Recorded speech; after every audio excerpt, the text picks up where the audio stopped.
Revisar en estos momentos. Señoras y señores, estas son las noticias más importantes, las que nos envía nuestro jefe de información, Mario Toledo. El presidente de Morena, Mario Delgado, se reunió hoy con el presidente Andrés Manuel López Obrador para abordar los alcances de la reforma eléctrica y la revocación de mandato. En su cuenta de Twitter dijo Mario Delgado que platicaron en Palacio Nacional. Compartió dos fotografías en las que se le observa junto al presidente López Obrador y frente al cuadro del expresidente Benito Juárez. Señaló que durante la reunión, a la que calificó como muy gratificante, habló con el primer mandatario sobre el presupuesto del próximo año, la reforma eléctrica y la consulta popular de revocación de mandato que se realizará en marzo próximo. El secretario de Relaciones Exteriores, Marcelo Ebrard, dijo que Estados Unidos debe informarse y entender bien de qué va la nueva reforma eléctrica antes de intentar fijar una postura sobre la misma. Su argumento surgió luego de que el embajador estadounidense en México, Ken Salazar, señalara como preocupante la nueva reforma en materia de electricidad. Marcelo Ebrard aseguró que hay un diálogo constante con él y que precisamente en su última reunión acordaron que Washington no emitirá postura sobre la misma, sino hasta que tenga la información completa de manos del gobierno de la Cuarta Transformación. Y es que ayer el embajador de Estados Unidos en México, Ken Salazar, expresó en su cuenta de Twitter que llevó a Palacio Nacional algunas preocupaciones de su país sobre la reforma eléctrica que impulsa el gobierno de la Cuarta Transformación. Y cito: tuve reuniones importantes con el gobierno para discutir la reforma del sector eléctrico. Quiero aprender más sobre el ímpetu de la reforma constitucional propuesta. También expresé serias preocupaciones para los Estados Unidos. Nos comprometimos a continuar nuestro diálogo sobre estos temas críticos, escribió Ken Salazar. Un grupo de migrantes integrantes rezagados de la caravana enfrentó a elementos de la Guardia Nacional y agentes del Instituto Nacional de Migración en Chiapas, a quienes golpearon con palos, piedras y distintos elementos que encontraron a su paso. El enfrentamiento se registró en el tramo carretero que une las poblaciones de Pijijiapan y Tonalá cuando arribaron vehículos tanto del Instituto Nacional de Migración como de la Guardia Nacional. Los elementos de la Guardia Nacional intentaron cerrar el paso al avance de la caravana migrante, situación que desató el enfrentamiento y por la que al menos dos elementos fueron agredidos directamente. En imágenes que le voy a presentar a continuación más adelante, se alcanza a apreciar a un elemento de la Guardia Nacional sobre el suelo. Posteriormente, algunos migrantes empiezan a patearlo y golpearlo. En contraste, otros miembros de este mismo grupo piden que pare la agresión. Balacera en hotel de la Riviera Maya, deja 2 muertos. Fue enfrentamiento entre narcomenudistas, dice la fiscalía. Un enfrentamiento entre integrantes de grupos antagónicos de narcomenudistas en una playa de Puerto Morelos, Quintana Roo, dejó un saldo de 2 delincuentes muertos. Los propios turistas denunciaron a través de sus redes sociales que estaban encerrados por la presunta balacera ocurrida en la playa de la zona hotelera de Puerto Morelos, entrada al corredor turístico de la Riviera Maya. Versiones de los testigos refieren que se trató de un comando armado que, portando armas largas, llegó en lancha al hotel Azul Beach Resort y se llevaron a la fuerza a un hombre. Estos hechos sembraron pánico entre turistas en ese centro de hospedaje y en el contiguo, el Hyatt Ziva, quienes corrieron a refugiarse en sus habitaciones. Además de la persona presuntamente levantada, otro sujeto quedó herido en el lugar, golpeado con la cacha de un arma. El presidente Andrés Manuel López Obrador habla del caso Lozoya en la mañanera. Se debe castigar a todos los que recibieron sobornos, dijo el presidente. Señaló en la conferencia matutina que se debe castigar a todos los funcionarios que habrían recibido sobornos de la constructora brasileña en México. Cito: lo de ayer es parte de la misma investigación. Creo que se debe de castigar a todos los responsables de recibir sobornos. Fue muy lamentable que en el caso de Odebrecht en todos los países se castigó a funcionarios corruptos, menos en México, recordó el presidente Andrés Manuel López Obrador, quien también dijo que hay que tenerle confianza a la investigación de la Fiscalía General de la República contra el exdirector de Pemex, Emilio Lozoya, por el caso de Odebrecht, pues este órgano no va a permitir la impunidad y no actuará con consigna. Y cito: Alejandro Gertz Manero es un hombre confiable y sabe que es un momento histórico el que estamos viviendo y estoy seguro de que querrá terminar el último tramo de su vida con dignidad. El presidente Andrés Manuel López Obrador asegura que no recomendó a la Fiscalía General de la República acciones contra Lozoya. Así lo dijo en la mañanera, que ve con buenos ojos que la Fiscalía General de la República diera un vuelco al caso del exdirector de Pemex, Emilio Lozoya, y solicitara prisión preventiva en su contra. No obstante, rechazó que él haya dado alguna orden al fiscal general de la República, Alejandro Gertz Manero. Cito: yo veo bien lo que está haciendo la Fiscalía y en este caso también es el Poder Judicial. Son los que determinaron que se quedara ahí el señor Lozoya. No, yo no doy instrucciones en ese sentido. Además, la Fiscalía es autónoma. Estoy hablando de la integridad del fiscal. Por su parte, el exdirector de Pemex, Emilio Lozoya, negó durante la audiencia celebrada en el reclusorio norte de la Ciudad de México ayer que haya recibido un presunto trato preferencial en los dos procesos penales que enfrenta y advirtió que esta narrativa es una versión que conviene a los beneficiarios finales del caso Odebrecht. Dice que hablan de él para ocultar la verdad.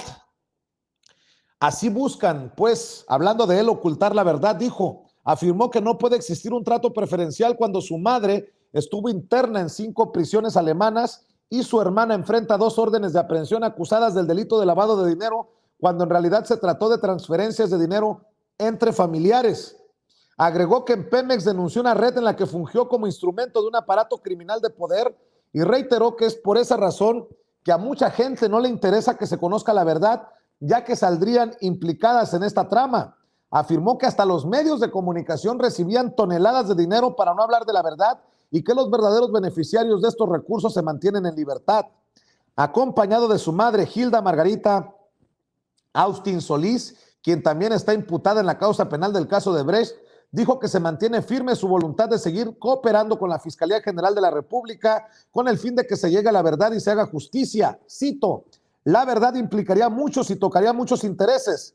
Es por eso, por lo que hay mucha gente que no le interesa que se conozca la verdad, dijo Emilio Lozoya Austin. Por su parte, Miguel Ontiveros, el abogado del exdirector de Pemex, Emilio Lozoya, dijo que se mantiene en su postura de colaborar con la Fiscalía General de la República, después de que un juez dictó prisión preventiva justificada. Esta defensa, y cito, esta defensa manifiesta que el señor Emilio Lozoya Austin mantiene firme su colaboración con la Fiscalía General de la República, lo anterior en el marco del criterio de oportunidad solicitado antes de su arribo a territorio nacional. Agregó y externó que esto se traduce en una colaboración sólida y permanente con las instituciones vinculadas al sistema de justicia penal y a la presidencia de la República. La Suprema Corte de Justicia de la Nación ha desechado, por otro lado, la controversia constitucional que promovió el gobernador de Tamaulipas, el panista Francisco García Cabeza de Vaca, en contra de la orden de aprehensión que solicitó la Fiscalía General de la República en su contra. El pasado 29 de junio, García Cabeza de Vaca alegó que había promovido dicha controversia cuando éste se enteró de la orden de aprehensión en diversos medios de comunicación. Del sistema integral de seguimiento de expedientes se desprende como hecho notorio que desde el pasado 28 de mayo un juez le dio vista sobre el informe que dio el juez que emitió la orden de aprehensión y los delitos que se le imputan, como son delincuencia organizada y operaciones con recursos de procedencia ilícita. Alguien quien también recibió malas noticias fue el exgobernador de Nayarit, el priista Roberto Sandoval, quien tendrá que seguir en prisión. El juez de control del Centro Regional de Justicia Penal en Tepic, Nayarit, Óscar Márquez Torres, rechazó la solicitud de amparo presentada por el exgobernador nayarita, el priista Roberto Sandoval Castañeda, tras ser detenido bajo el delito de operaciones con recursos de procedencia ilícita. El juez lo vinculó a proceso el pasado 18 de junio, por lo que indicó la prisión preventiva como medida cautelar.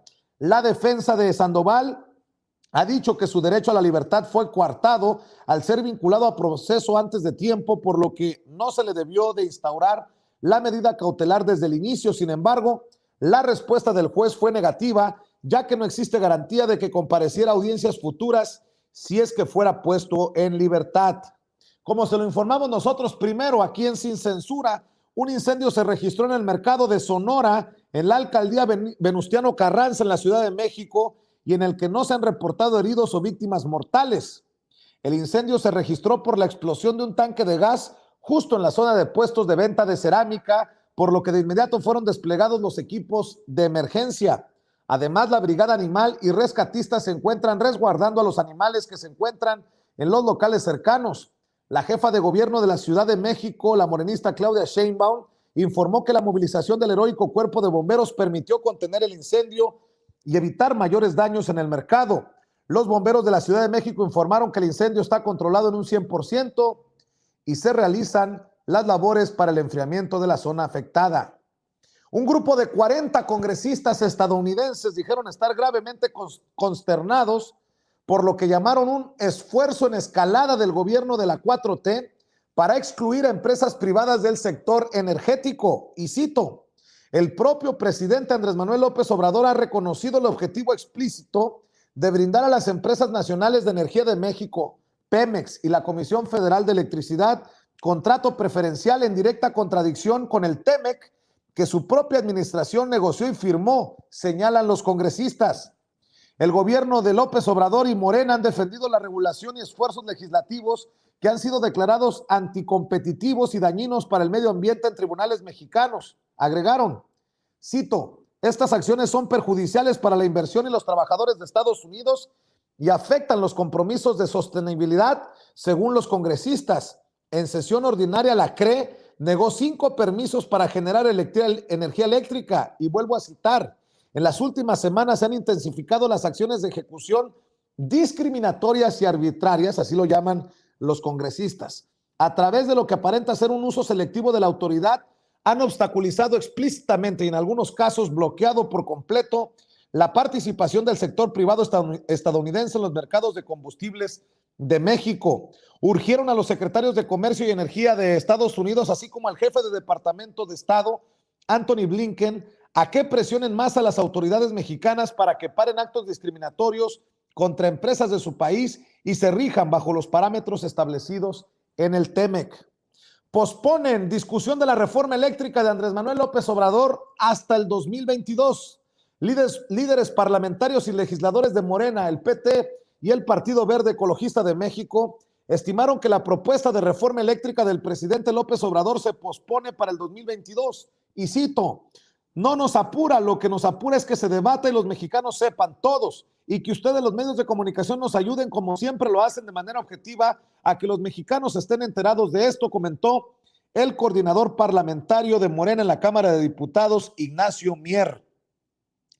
El presidente de la Comisión de Energía de la Cámara de Diputados, el morenista Manuel Rodríguez González, aclaró en su cuenta de Twitter que la discusión sobre la reforma energética se llevará a cabo durante el actual periodo ordinario que concluye el 15 de diciembre próximo y no hasta el 15 de abril de 2022. Cito, la dinámica parlamentaria mueve constantemente los tiempos, por ello es importante aclarar que la fecha antes señalada, el 15 de abril del 2022, se refiere a la conclusión total del periodo integral de discusión y aprobación de la reforma eléctrica.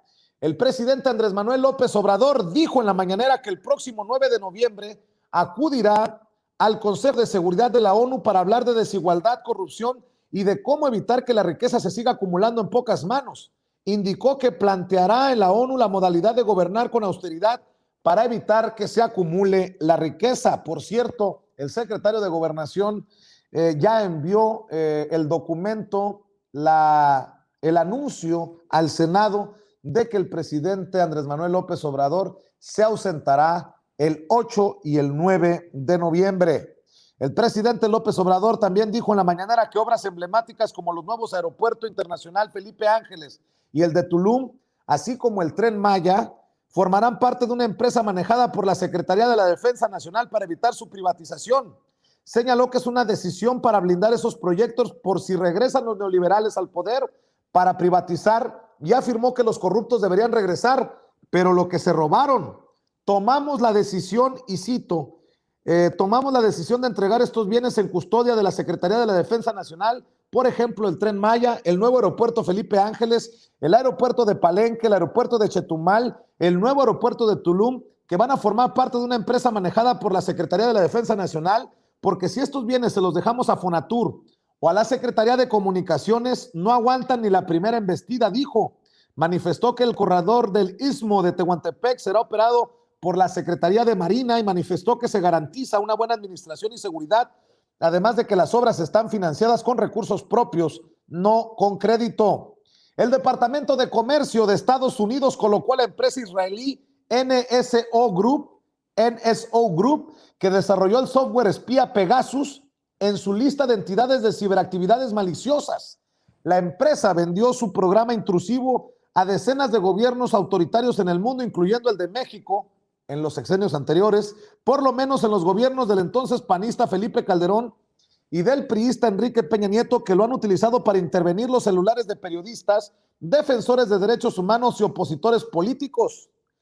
Se informa que junto con la empresa israelí Candiru, también desarrolladora de programas espías, NSO Group, vendió Pegasus a gobiernos extranjeros que lo usaron para atacar maliciosamente a funcionarios, periodistas, empresarios, activistas, académicos y diplomáticos, pero también para llevar a cabo acciones de represión transnacional contra las diásporas. Estas prácticas amenazan el orden internacional de derecho, apuntan. En México, el gobierno de Peña Nieto usó Pegasus para atacar de manera ilegal los celulares de más de 15 periodistas, un centenar de activistas, los gobernadores y más de 700 políticos de oposición, entre ellos todo el círculo del entonces presidente de Morena, Andrés Manuel López Obrador.